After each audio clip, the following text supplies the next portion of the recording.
ఈరోజు కథ ఏంటంటే ఉద్యోగం కోసం అరుణ్ పడే బాధ. ఈ కథ పేరు ఉదయం జేబులో పెట్టుకున్న మనిషి. పలకరించే కాఫీ వాసనతో మొదలయ్యే ఒక చిన్న పట్టణంలో అరుణ్ అనే యువకుడు ఉండేవాడు. అరుణ్కి తల్లిదండ్రుల మీద చాలా గౌరవం ఉండేది. అంతేకాక దేవుడి మీద నమ్మకం కూడా కలిగి ఉండేవాడు. సర్టిఫికెట్స్తో నిండిన ఫైళ్ళు, లక్ష్యాలతో నిండిన నోట్బుక్స్, ఆశలతో నిండిన గుండె అన్నీ ఉండేవి. ఇంటర్వ్యూలు మాత్రం తలుపులు తెరిచినట్టే తెరిచి మళ్ళీ మూసుకుపోయేవి. అరుణ్ చాలా ఇంటర్వ్యూలు ఇచ్చాడు. మళ్ళీ మళ్ళీ ఇస్తూనే ఉండేవాడు. ప్రతిసారి ఫెయిల్ అని అనేవారు. ఎంత నమ్మకం పెట్టుకున్నా ప్రయోజనం లేదు. దేవుడు నన్ను చూడటం లేదా అని అనుకునేవాడు. అతని నమ్మకం క్రమంగా తగ్గిపోయింది. అమ్మ నెమ్మదిగా దేంట్లో అయినా సెలెక్ట్ అయ్యావా నాన్న అని అడిగేది. నాన్న ధైర్యం ఇస్తూ పర్లేదు నాన్న, ఇంకా ప్రయత్నించు, నువ్వు తప్పక గెలుస్తావు అని ధైర్యం చెప్పేవాడు.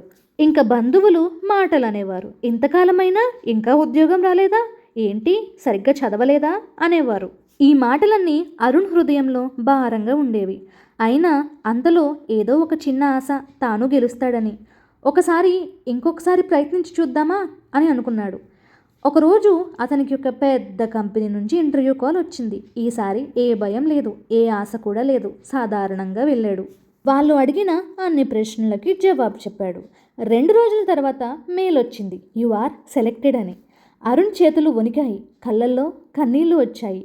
ఇన్ని రోజులు దూరం అనిపించిన ఆ శక్తి మొత్తం ఇప్పుడు దగ్గరగా అనిపించింది. అతను నిశ్శబ్దంగా ఉన్నాడు. దేవుడా, నేను నమ్మకపోయినా నువ్వు నా కోసం ఎప్పుడూ ఉన్నావని అర్థం చేసుకున్నా. నేను పెద్ద కంపెనీలో జాయిన్ అవ్వడానికి నువ్వు చిన్న కంపెనీలో నన్ను ఫెయిల్ చేశావని తెలుసుకున్నా, క్షమించు అంటూ వేడుకున్నాడు.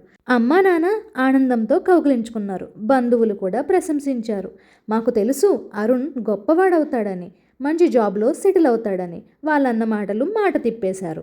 కానీ అరుణ్ ఒక్కటి మాత్రం తెలుసుకున్నాడు. తన పడిన కష్టం, వేసిన ప్రతి అడుగు వృధా కాలేదని అర్థం చేసుకున్నాడు. దేవుడు టైమింగ్ ఆలస్యంగా ఉందని కంగారు పడకుండా జరగబోయేది మన మంచి కోసమే అని తెలుసుకున్నాడు. మరి ఈరోజు కథ మీ అందరికీ నచ్చిందని అనుకుంటున్నాను. నచ్చితే please do like, share and subscribe. Thank you.